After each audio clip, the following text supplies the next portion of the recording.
Magandang hapon po sa inyong lahat. Ngayon ay isang napaka-special na araw dahil meron tayong special na kaibigan na pinayagan tayong bigyan ng oras para bigyan tayo ng insights or ng mga payo tungkol sa relasyon at kung merong mga iba dyan na maaaring matamaan o makarelate. Let's all welcome. Hi, ako si Mike Go, taga Santa Ana. Salamat Pam sa pag-iimbita sa akin, ang Pambansang Dalaga, dito sa YouTube, Great Conversation with Pam. Salamat Pam. Maraming salamat, Mike. No, alam mo, aliw na aliw ako sa sa mga post mo lately sa Facebook kasi di ko minsan alam kung ako ba yung pinapatamaan mo. May galit ka ba sa akin? Hindi naman, Ilan na ang followers mo sa Facebook, Mike? 19 yata, 19 K. 19K. Did you expect na lalaki to ng ganito? Siguro. Kailan ka ba naging Kailan ka naging Bago lang nung social lang media? Hindi naman talaga ako actually nag-ano, 'di ba sa politics lang. Tapos, syempre, ayun, ah, yung ano ko kasi, tao ko makulit. One time nung wala kaming magawa, bigla siyang nag-ano sa'kin, ayun na, tinuloy-tuloy na namin. So sa Facebook, gamit account mo, biro-biro kayo, ganon. Pero, Mike, kasi sinusubaybayan kita, I follow you, and I think nagpa-follow ka rin naman sa akin. Pero dahil nga madalas kong binibisita yung page mo, yung ko ngayon, yung algorithm ko, lumilitaw ka sa mga reels or sa mga posts. And then, every time, nagawa mo kasing mag-transition from, alam mo yun, heavy politics, na nag-transition ka into skits na comedy. Aware ka na komedyante ka? Oo Meron naman. kang ganong side na funny ka? Meron. Pero bakit ang focus mo ay nasa relationship? Saan nanggagaling ang isang Mike pagdating sa hugot lines niya sa mga relasyon?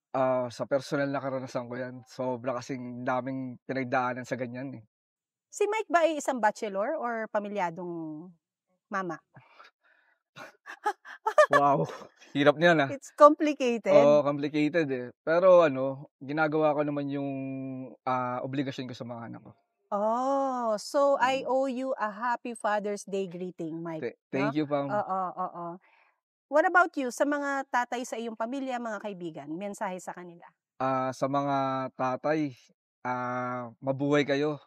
Taguhin niyo lang yung pamilya niyo. Masasabi mo bang isa kang mabuting ama sa iyong mga anak? Siguro, siguro. Kasi lahat naman ginagawa ko, eh. Binibigay ko lahat ng makakaya ko sa mga anak ko. Hindi man ako gano'n perpektong tatay, pero lahat binibigay ko. Alam ng mga anak ko 'yan. Ilang taon na ang panganay mo? 21. 21. Oh, but you look Yes. young, Mike, ha? Siyempre kailangan maging masaya lang lagi. Oo. Pero naririnig ko sa boses mo ngayon, parang may kirot 'pag pinag-uusapan ng mga anak. Oo, kasi malayo sa'kin yung mga anak ko, eh, nasa mga mommy nila, eh. Mga. Yes, So mga ito ay produkto ng iyong pagiging isang masiyahing kapareha sa buhay. Hindi ko alam. Pero isa lang naman ng nakikita ko, eh, lahat ang isang Mike ay mahal ang mga anak. Oo naman. Alam mo, nagiging basehan ko 'yan, eh, dahil sa pamilya rin naman namin, sa circle of friends ko rin, ang mga I'm always one of the boys. Ang mga kaibigan ko karamihan diyan, mga lalaki. Kapag usapang magulang, usapang anak, ang mga lalaki kapag kaagad kinirutan sa dibdib o yung nepyok kaagad sa kanilang mga boses, mas malalim ang kanilang puso kaysa malalim ang kanilang sugat. Tama, tama. Tama ba, Mike? Tama, tama. Kailan kaya sasaya ang isang Mike Go? Siguro 'pag nakita ko na talaga yung babaeng marunong makuntento. Yung tanggap tanggap ka, tanggap lahat sa'yo. Yun naman yung importante kasi yung tanggap ka, yung buong pagkatao mo. Tas yung marunong makuntento, yun na yun. Ano ba ang hangganan ng contentment ng isang babae? Kasi Papaano mo masasabi ang isang babae ay kontento? 'pag hindi na siya naghahanap ng iba siyempre kontento na sa'yo yun. Um, Yung tipong hindi mo na siya kailangang bantayan. Alam mo yung mararamdaman mo na Walang secured ka sa trust kanya. issues. Yes, yun. Yun, ta's yung tipong hindi mo na siya kailangang sabihan na sasabihin siya na mismo iiwas sa mga ikakasama ng loob mo. Hmm. Meron kasing contentment, Mike, pagdating sa pinansiyal na aspeto. Ah, Ang mga babae sa isang sabihin na natin sa isang samahan, not necessarily, relationship within a marriage, puwede rin namang, union ng dalawang taong nagmamahalan. So, is it bad for a woman to demand that much from the other person? hindi naman. Pero tama rin yan, eh, yung pagdating sa pinansiyal na ano, Tamang kasi mag-demand. tama rin naman, pero kasi kailangan ano diyan, eh, napag-uusapan naman yan 'di ba, ng mag-partner. Pero dapat kasi yung financial 'pag masyado kang ano sa paano ko ba sasabihin 'to, yung pangit naman 'pag mukhang pera ang babae. Talagang ano na yan, walang paroroonan yan. Kasi lalo na 'pag materialistic yung babae, tapos ka na diyan. Pero papaano yung demand na para sa mga anak? Dahil not necessarily you dahil merong mga ama na kailangan ayan kagaya nga ng ginagamit kong salita, may mga ama na kailangan ang babae nagde-demand. Pero in fact, it should be willingly given, 'di ba? Yung Hmm, hindi mo na hinihintay na hinihingi. Yung iba nga yes, hindi yes. nga hingi, yung iba nga halos magmanikluhod na Hmm, magbigay ka. ah, So, saan mame-measure na tama ang demand ng isang babae o kapareha sa relasyon, pagdating sa pinansiyal na aspeto? kasi ako hindi ko na hinihintay yung anuhin ako ng mga nanay ng anak ko, eh. Ginagawa ko na yung part ko kaagad, eh. Pero 'pag yung mga nararamdaman mo na hindi naman para sa bata or parang ano na, pangit yung gano'n. Kailangan yung demand niya parang ano rin sa mga ano, anak mo na sa pangangailangan ng mga anak, Mm, mm. yun. Saka yung kung sa kanya rin. Pero kung yung mga masyadong ano na, pangit naman yun. Yung papunta na sa pagiging Yes, materialistic, yung like oo. ng bili ako ng luxury bag, Oo, yung oo. mga gano'n, ano na yan. Red flag na Oo sa'yo yun. naman. Lalo na kung alam din naman ng lalaki kung ano yung kapasidad niya lang 'no, na Yes. kayang ibigay, Mm. oo. Siguro ano, does it take conversation or a dialogue between a man and a woman na, "Eto lang ang kaya ko Hindi, May gano'n naman. gano'n ka ba sa mga kapareha mo or mga nanay ng anak mo? Oo naman, kasi prangka naman ako sa mga ano, eh, nanay ng anak ko, eh. Kasi mahirap yun, yung halimbawa papasahin mo naman na hindi mo naman din kaya. Kung ano Mm. lang yung kaya mo. Kaya nga kailangan napag-uusapan yan, eh. Yung mga anak mo, Mike, babae, lalaki? Yes, dalawang Oo, lalaki, isang babae. isang lalaki. Hindi, dalawang babae. Ay, Dal dalawang lalaki, isang babae. So, may takot ba ang isang Mike na ama sa isang anak na babae?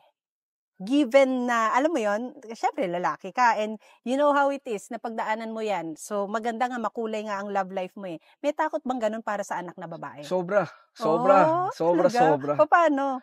Kaya nga ano, eh, kinakausap ko yung anak ko, eh. Kinukuwento ko sa kanya yung mga nangyari sa'min ng mommy niya.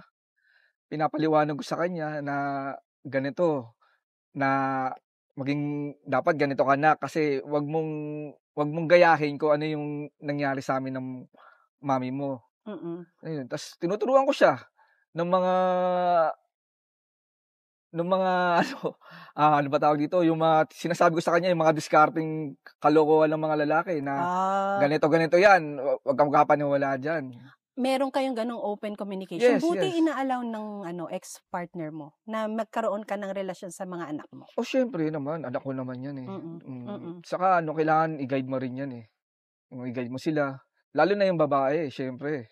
Ayokong siyempre naman maloko yan. Ako, eto na tayo, nabanggit mo yung guide, Mike. Dahil kausap mo ay isang pambansang dalaga, di ba? Although, I'm not actively seeking, I don't even know if I'm seeking it or yung hindi siya hinahanap ng puso ko eh. Mm. Marahil dahil, alam mo yon, dahil masaya ako sa paligid ko, sa mga taong kasama ko, kaya napupunan kung ano man yung kawalan ko sa love department. Pero Mike, marami kasing nakaka-relate sa atin pagdating sa ganyan. Kaya sumangguni ako sa iyo ngayon at pinilit kita, hihingi ba ako ng tulong sa ating kaibigan na si Mike. Mike, bigyan mo naman kami ng advice. Kami Yeah. na, alam mo yun, laging naloloko ng mas, sabihin na natin, mas malandi. Kesa alam mo yun, di ba meron tayong kasabihan na yung jowa na naaagawan dahil mas malandi yun ng agaw. Saan may mali doon?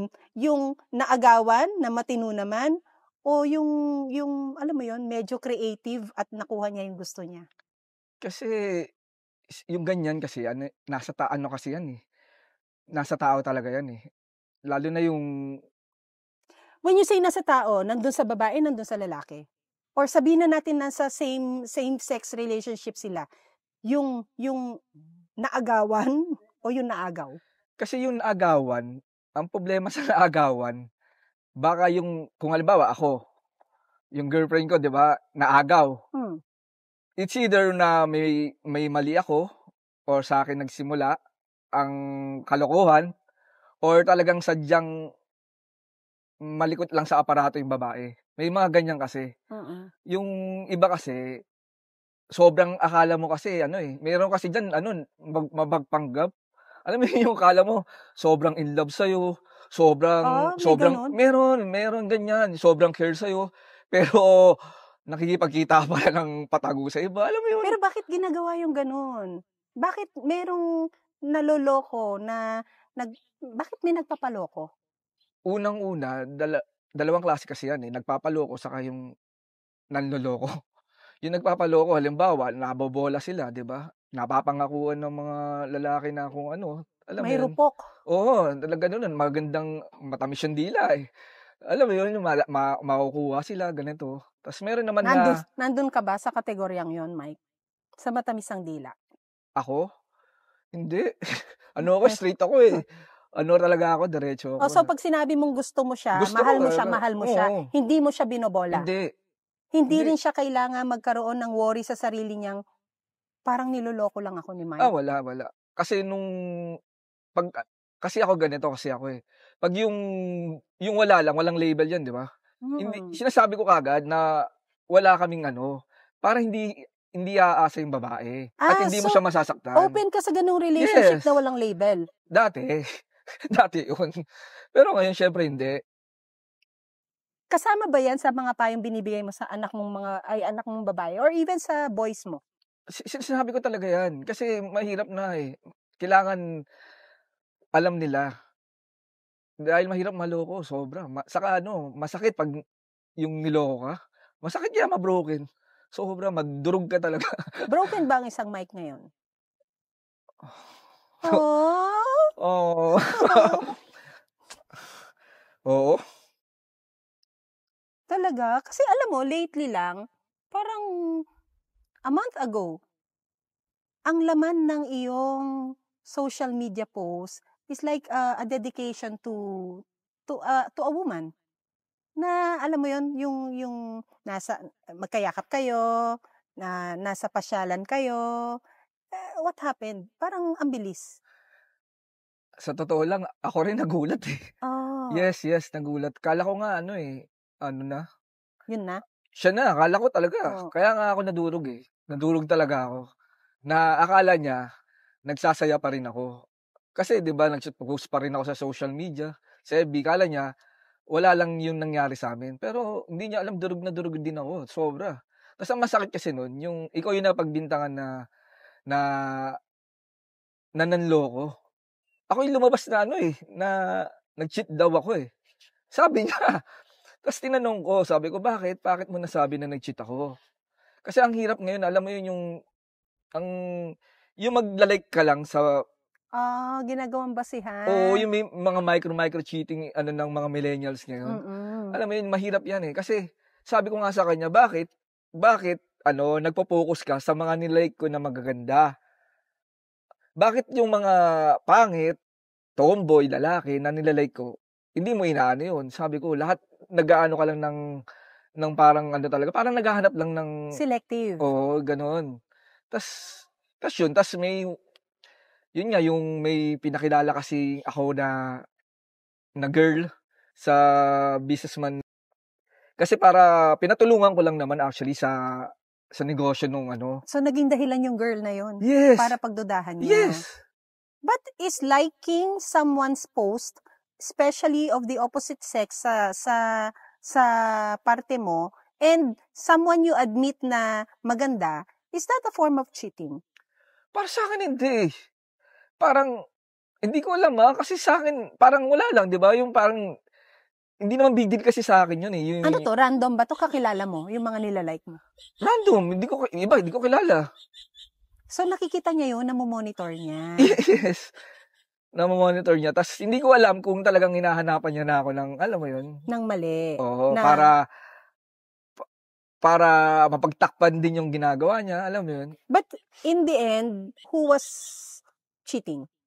No one was cheating. Was she cheating on you? Or ikaw sa kanya? Siya. Kaya pala may tinik. So, umasa ka dun, Mike, na after the, the failed relationships with the mothers of your kids, akala mo magwo-workout to? Itong recent, did you think ito na? Akala mo ba magwo-workout siya? Yes. Kasi di ba, coming from a previous relationship na failed, na hindi kasi kayo magkakasama, hindi kayo together ni Mother A or ni Mother B, hindi kayo together. And then now, you had the chance to meet someone na akala mo siya na, talagang inasahan mong siya na. Yes, kasi nag-live-in kami for 2 years, eh. Oo, talagang parang mag-asawa na talaga kami. Oo. Yung turingan namin talagang sobrang ganun, sobrang mag-asawa na. Tas, ang hirap, kaya nga ako nahirapan din kasi nasanay ako na kasama ko siya. Tapos, syempre, mamimiss mo siya, di ba? Yung nag-iba na yung routine mo, wala na siya, Ayun. Kayo ba ay biniyayaan ng chikiting? Hindi. Hindi. So, despite this pain na nararamdaman mo, open ka pa rin na, alam mo yon, na makakahanap ka ng someone perfect for you? Oo naman, pero hindi na ako para yung naghahanap talaga na, kasi parang syempre galing ako diyan, saktan ako, tas parang sa akin lang ini-enjoy ko muna yung pagiging single ko. Mike, ito very controversial to, ha. Although alleged lahat, no? Isang politiko at isang social media personality and TV personality na rin na talagang vavavoom. Ang mapapayo ko sa kanya, tigilan niya yan kasi masisira buhay mo diyan. Unang-una, isipin mo, politiko ka. Tapos may asawa ka. Tapos makikipagrelasyon ka sa iba. Tapos yung karelasyon na pinili niya, hindi pa para ang aim tahimik na relasyon o sikretong relasyon. Because it's a superstar. So ano naman may papaya mo dun sa babae? Ito naman babaeng to, Sa totoo lang, hindi ko maintindihan din to, Alam mo yun yung meron na siya lahat? Actually, meron na siya lahat, Mayaman rin yan, May pera din, Self-made to. Oo, self-made. Totoo. Tapos hindi ko maintindihan naman din dito, bakit kailangan mo pang pumatol sa isang merong asawa na ang dami naman nanliligaw din sa'yo na mga single, matino. Bakit hindi ka na lang dun pumatol? Mike, matuturuan ba ang puso? Ay, yan lang. Matuturuan ba ang puso? Hindi. No? Kapag puso na, talagang mas mananalo to sa isip, no? Yes. Kasi yung mahirap pag ka, yung na-inlove ka. But, it doesn't become a license na kapag sinabi mong, nagmahal kasi ako hindi mo siya pwedeng laging ginagamit para maging excuse na gawin mo lagi yung pagkakamali. Dapat meron kang pagkakataon na natuto ka rin, di ba? Yes. Kasi, mali naman talaga yung magmahal ka na merong asawa. Or kahit na hindi asawa, may boyfriend lang Oo, pangit yun. Oo. That's cheating for Yes, you. yun talagang cheating. Tapos ito pa, Mike, gusto ko ring magtanong ba sa'yo, kung ano mabibigay mong payo dun sa mga laging feeling nila hindi sila sapat. Laging feeling nila kulang sila. Mas maraming ganyan mga babae, Mm. pero siguro mangilan-ngilan na lalaki. So, papaano maging sapat? Ako, isa lang ang masasabi ko diyan, halimbawa yung babae, sa babae sasabihin ko, hindi walang taong kulang, Hmm. meron lang taong hindi makuntento. Dapat yung contentment ang fini-feed mo 'no, Yes, sa hindi yung sarili mo. kulang kasi walang perpektong tao, eh. Walang perpektong tao. Walang halimbawa, like ako, nagkulang ako, yung partner ko nagkulang, walang gano'n. Meron lang talagang hindi makuntento sa'min. Bakit naman maraming Mike, bakit naman maraming nagmamahal ng tama, pero yung pagmamahal nila ng tama, madalas yun ang nagiging dahilan bakit din sila iniiwan? Magandang ano 'yan, kasi parang na-relate ko 'yan, eh. Parang ikaw yun, Parang Mike. ako 'yan, eh. Hindi ko Oo, sinasadya. kasi alam mo totoo rin, tinanong ko rin 'yan, eh. Sabi ko, sobra ko naman minamahal 'tong taong 'to, pero bakit bakit nagagawa niya pang alam mo 'yun, sumakabilang bakod. Nabasa ko yan, Mike, sa sa post mo. Hmm, Dahil meron kang post na sinabi mong, yung mga minamahal niyo dyan, sumakabilang walang messenger na. messenger. Bakit naman nasa kabilang messenger? Oo, gano'n talaga 'pag hindi mo siyempre wala na kayo 'di ba, dati nasanay ka na kayo lang ang nag-aano, eh, ta's ang tagal na mag-reply 'di ba, yung mga Oo, ganyan. kasi nagbababad na sa ibang messenger Yes! window. Totoo, May totoo role 'yun. ba ang isang social media? May role ba ang social media as a whole, in becoming a form or an avenue na ang isang tao ay makapag-cheat? Meron, meron. Nasa social media ako. Yes. Biktima ka ng cheating. Well, I've never experienced na hindi naman sa hindi ma-cheat, pero yung ang magamit eh social media. Actually, yung social media napakaano nga, eh, sobrang diyan nga nanggagaling lahat, eh. Diyan nagsisimula Diyan lahat. lahat. Oo. Oo, diyan, eh. Kasi wala saan mo ba mami-meet yung mga iba? Hindi naman, eh.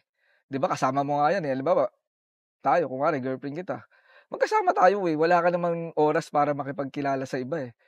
Through social media naman yan ang kailangan talaga ano, ah, yung babae talaga mapagkakatiwalaan. Bakit babae lang, Mike?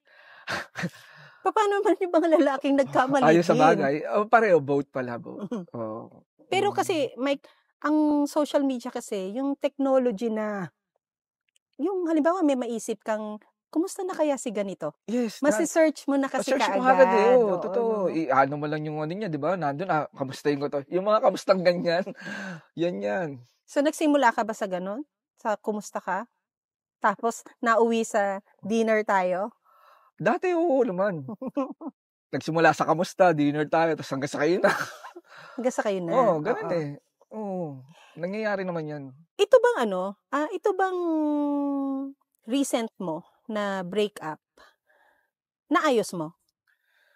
Inayos ko talaga sobra. Inaayos o inayos? Inayos ko. Oh, you tried, you mean? Yes, sobra, sobra lahat talaga, lahat ginawa ko. Alam mo yun, yung mga bagay na hindi ko ginawa sa mga Pasko, ginawa ko sa kanya. Kaya nga sobra akong nadurog, eh. Tinanggap niya yung effort mo? Yung iba, tapos parang wala, eh, hindi ko na rin talaga maintindihan sa kanya. Hindi ko talaga siya maintindihan din. Talagang hanggang sa pagod na ako. Pinaglaban ko naman kasi mahal ko, eh. Kapag napagod ang isang Mike, or let's say, in a man's point of view, kapag pagod na kayo, ano yung tinatalikuran ninyo? Is it yung paniniwala niyo sa pag-ibig o yung kaparehan ninyong nagtaksil sa pag-ibig? Is it the love or the lover? Siyempre yung ano, parang pareho na, eh. Alam mo yun yung 'pag ikaw yung nasa puntong nasaktan, ang hirap, eh. Alam mo yun yung ang hirap ipaliwanag.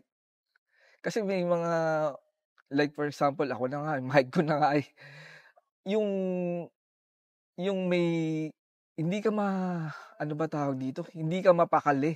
Hindi hindi mo alam talaga kung ano yung yung pakiramdam na sobrang sakit talaga, masakit. Dumating na nga sa punto na parang ayoko nang lumabas, ayoko nang makakita ng tao. Gano'n, sobra. Anong naging avenue mo or reasons mo na kailangan kong mag-move on. Hindi ko kailangan tambayan 'to. Yes. Anong ginawa mo? One time kasi nung nasa room ako, kasi do'n ako nagkukulong, eh. Ta's may malaki akong mirror. Ta's nung nakita ko, umayat kasi ako talaga, napabayaan ko yung sarili ko. Ang payat-payat ko na. Ta's sabi ko, "Mike, tama na 'to, enough." Sabi kong gano'n. Ta's yun, kailangan bumangon ka na. Tapos yun na, yung the next day, inano ko na yung sarili ko na inayos ko na, nagwo-workout na ulit ako, gano'n. Ta's yun na, sinisimulan kong maging masaya ulit. May dasal ka ba na nasambit or meron ka bang sumbat na nasambit or tanong na nabitawan or pagdududa na ibinato sa kung sinong Diyos na pinaniniwalaan mo? Meron.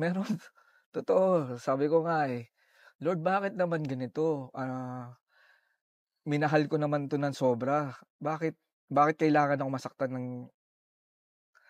Kasi may kasabihan kasi, alam mo yun, yung kung sino yung taong nagpapasaya sa'yo ng sobra, yun din ang magbibigay sa'yo ng sobrang sakit.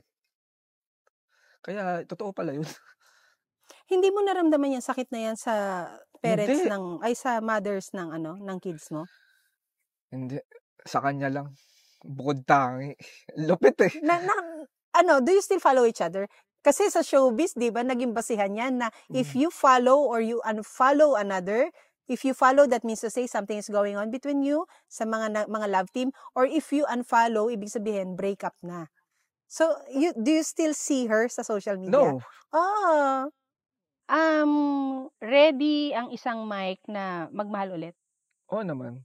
Ano ang hinahanap mong katangian ng magiging kapareha mo na sana nasa on the road to forever? Sa nangyari sa'kin, ano na, nagbago na. Ang hinahanap ko ngayon ano na lang, yung tatanggapin ako buong-buo, tapos yung marunong makuntento, yun na lang. Wala nang iba, yun na lang, dun na lang ako. Sa kontento ba na 'yan, Mike, kasama diyan yung dapat may tiwala sa'yo? Yes, yun naman talaga Kasi dapat, yun eh. yung naging main issue, 'no? Oo, Yung yung wala siya. tiwala, eh. Oo. Oo, yung trust issue kasi yung problema, eh. Mm. Kasi anong nangyari, isipin mo, nag-like lang ako, 'di ba? Dun nagsimula, nag-like lang ako, may pinakilala akong ganito, yun na. Pero Mike, kasi sa pagkakaalam ko lang din naman, 'no, Mm. may be or may not be true, wala naman kasing babae na Kuntento? hindi, ay, bawiin mo yon, Joke lang. hindi. I mean, walang babae na mababaw ang dahilan pagdating sa pag-ibig. Alam mo yon, yung kapag sumabog, ibig sabihin matagal nang nag-isip yan, matagal nang nagduda yan, tinolerate lang niya. Umabot sa point na sumabog na siya, baka naman gano'n ang nangyari. Puwedeng gano'n, Pam. Pero hindi lahat na naggaganon, eh, talagang totoo. Kasi meron din ano, eh, ginagawan ka lang ng gano'ng istorya para mawala na siya. Para maka-exit. Oo, para hindi yung ginagawa niya matakpan, para hindi lumabas na. Okay, fine. Hmm. Binigyan mo ba siya ng mga rason para mag-exit siya? Para maghanap siya ng nasaan ang exit? Walang gano'n. So mababaw lang siya? She could be watching now. Yes, hindi siya mababaw. Siguro hindi ko nga alam, eh, hindi ko na rin mapaliwanag, hindi ko na rin talaga alam kung ano talaga yung totoo. Pero it's either na baka gusto lang ko mawala at alam mo yun, na dun na siya sa kabila. Dahil ano Mm. ba, malayo ba kayo? Yung distance ba ninyo, yung proximity, malapit, malayo? Malapit, Dito lang din siya sa Pilipinas? yes. Actually Ah, nag-live-in nga kami, 'di oo ba? nga. Tas ano lang naman Pero siya. kung nag-live-in kayo, anong window na bukas ang nakita niya para naman makahanap ng ibang kapareha? Siguro 'pag nandun siya sa bahay niya, 'pag hindi kami magkasama, kasi meron niyang ano, may kaibigan kasi 'yan. Ayun ang mahirap din 'pag may kaibigan kang mga bad influence. Nung nakasama niya yun nag-iba na naman siya, ulit. Because hindi ka gusto ng mga kaibigan? Is it important na dapat ma-impress mo rin ang mga kaibigan ng potential na makakapareha mo? Hindi, iko-correct ko lang, hindi ako Okay. yung hindi gusto ng kaibigan niya. Ako yung hindi may gusto sa kaibigan niya. So naging issue sa kanila yon. Yes. Because maybe the friend felt na hadlang ka sa friendship nila. Yes, yes. Bakit naman hindi mo gusto yung kaibigan? Para sa kabutihan niya. Alam niya yun, alam mo yun, 'di ba? Kaya kita iniiwas dahil gusto kita maging matino, maging maayos. Hindi na kayo nag-uusap. When was the last time you talk? Birthday ko, Kailan birthday mo? May 1. Nito lang? Yes. Nito lang yun, Mike, last Oo. month. Mm. Ikaw ang nag-reach out o siya? Hindi, pumunta lang siya bigla. So that means to say, is there a chance of a possibility na magkabalikan? Hindi naman. Ang sabi niya, kaya siya nagpunta, hindi dahil para makita ako or ano. Dahil pinapunta siya ni attorney. Ayun lang. Tas civil lang. Hi, hello, ganun. Maybe our dear friend was trying to mediate you na, alam mo yun, maging masaya ka pa rin. Yes, yes. In the end, may mga kaibigan talaga na ang hangad sa isang kaibigan ay maging mas masaya ito. Pero sa case mo nga, nagkaroon ng mga kaibigan na naging hadlang at maging rason para kayo ay magkahiwalay. 'Di ba? Ganun. Sana Mike, makahanap ka ng because we see you and ang tagal din natin nagkasama bilang mga magkakaibigan, 'di ba? Yes. Sa iisang hangarin na mapabuti ang ating bansa. And I'm talking about the political side ng paglaban na meron tayong ginawa nung mga nakaraang eleksyon at pangangampanya. And we see you, how loyal you are, how hardworking you are, and yung how sincere you are dun sa help na tinutulong mo. And I think you deserve the kind of love you give. Kung yung sobrang seryoso kang magmahal, you also deserve someone na seryoso din yung balik sa'yo. Oo naman. Oo, no? Oo. Meron bang pagkakataon na yung mga anak mo, sinisi ka sa failure ng relationship mo with their mothers? Hindi, wala naman. Pero yung dalaga ko, kinakausap ako niyan eh. Daddy, pinapagalitan ako niyan. Oo, pinapagalitan ako niyan. Na-appreciate mo yung ganon? Oo naman. Sinasabi ko nga sa'yo, binibiro ko, dati, kinakarga-karga lang kita. Ngayon, pinapagalitan mo na ako Ayun. Ano sinasabi niya sa'yo? Anong wish niya para sa daddy niya? Sana raw, mahanap ko na daw talaga yung ganun. Magtino daw ako. Sabi ko, matino naman ako eh. Sabi ko niloko nga ako eh. Ayun. As long as friends ka with their moms, is it important to you na yung susunod mo makapareha, dapat maging close yung mga anak mo? Bibigyan mo sila ng pagkakataon na dapat magkaroon sila ng relationship? Yes. Ganun naman ginagawa. Yung recently ko, ganun, close nga sila eh. Kaya masakit. Oo, masakit. Actually, pag nag-aaway kami, yung anak ko kampi doon. Oo. Ako yung kaaway nila. Oo. Ganun ka-close sila. Umaasa ka pa na maayos kayo? Hindi na. Hindi na. Bakit? Lahat ginawa ko na eh. Tapos hindi ko siya na alam mo yun, pinakita ko naman sa kanya na mali lahat ng inano niya eh. So, ang tingin ko na lang doon, hindi sa akin may problema. Siguro sa kanya na. Mike, ang yung ngayon na single ka, hindi yan it's not out of a decision you made. It is a situation na nilagay ka sa sitwasyon na single ka ngayon. If you have the choice, will you be single today or will you be in a relationship? Kung may choice ka. Single na lang. Talaga? Oo, kasi kahit kahit buksan mo yung isip mo sa ideal situation or ideal relationship na meron ka sa Oo. isip mo, mas pipiliin mong single ka. Oo, kasi ayoko nang maranasan yung nangyari sa'kin. Pam, kung alam mo lang talaga yung mga pinagdaanan ko, hinding-hindi ka na babalik dun. Hinding-hindi na, promise. Pero naniniwala ka sa kasabihan nila na kapag nasa tamang tao ka, iibig kang ulit? Parang, alam mo yun yung kasabihan ng ganyan, yung nasa tamang tao ka, parang wala na yatang tamang tao, eh. Alam mo yun, yung meron na lang yung maraming may tama. Alam mo yun? Hindi lang sa love department yan, Mike. Pati yata sa gobyerno natin Sobra, marami yan. oo. Oo. Uy, punta tayo ng konti dyan sa politics, Sige, no? sige. Malaki itong 'di ba? Ito sa mga previous conversations na meron ako sa mga kaibigan natin, no. Lagi kong natatanong ito. Nagkaroon na ng bagong player sa politics. It's no longer between Marcos and Duterte. Kasi nakabalik ang mga liberal sa mga yellows, no. Ano ang inaasahan mo sa 2028 pagdating sa susunod na presidential election? Sino-sino mga magtatagpo? Sigurado yan, si Risa. Oo. Ano siya? President, no? President, Sino sigurado sa tingin mo ang gagawin niyang vice president niya? Si Kiko? Nung Kiko Lenny was the president, to si Kiko ang vice. Yes. So you mean to say, Kiko again will run for vice president sa 2028? Kasi feeling nila, sila eh. Alam mo yun, yung nakabalik na sila eh. Parang malakas na sila. Yun ang feeling nila eh, di ba? Kasi, Mike, remember nasa siya, top 4? Kaya nga eh. Top 4. And that's big votes. Saka hindi, yun ang sinasabi ng mga dilaw na nakabalik na sila kasi number 2 at number 4 yung inano nila.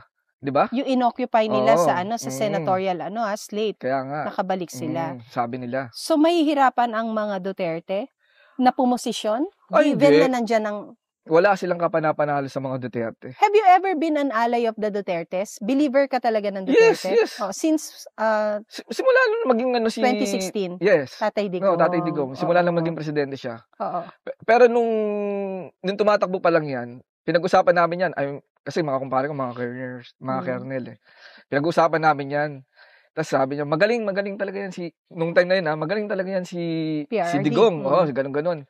Kaso ang magiging problema lang yan, yung makinarya. Tapos ang sabi ko naman, sa tingin ko hindi. Kasi from being a simple mayor of Davao, no? Diba? Tapos probinsyanong ganito kasi. Hindi sikat. Locally, kilala siya, pero diba? National, hindi. Lalo na, ibang klase magsalita yung mga nasa Maynila, di ba? Ano yan eh. Sa probinsya lang yan sikat eh, ganun. Ayun, nung sabi ko hindi, mananalo yan. Kasi alam mo yung, di ba, alam mo naman pag nasa Davao tayo, di ba?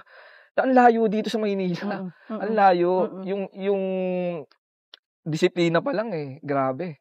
Pero I just want to put it out there. Worst case scenario, ang Tatay Digong natin naka-detain pa. Yes. Tapos syempre alam naman natin yung mga ganong edad kapag naka-detain ka or nahinto ka sa pagkilos ba, mas lalo nanghihina yung physical mo, di ba? So, knock on wood, pero we all pray na he still stays healthy until maihatid natin si VP Sara to become the next president. Yes. Worst case scenario, kapag nawala siya sa eksena, mahihirapan ba ang isang VP Sara? Ay, hindi. Pero nakatatak na no? Pero wag naman sana mangyari yun kasi magkakagulo sa tingin ko. Oo, wag nilang hayaan na may mangyari kay Tatay Digong dun. Itong kasalukuyang kondisyon or kalidad ng pamamalakad ng isang Marcos administration, may inaasahan ba tayo in the next 3 years sa huling termino ng kanyang pagiging presidente ng pagbabago? Wala tayong aasahan dyan. Maniwala kayo sa akin.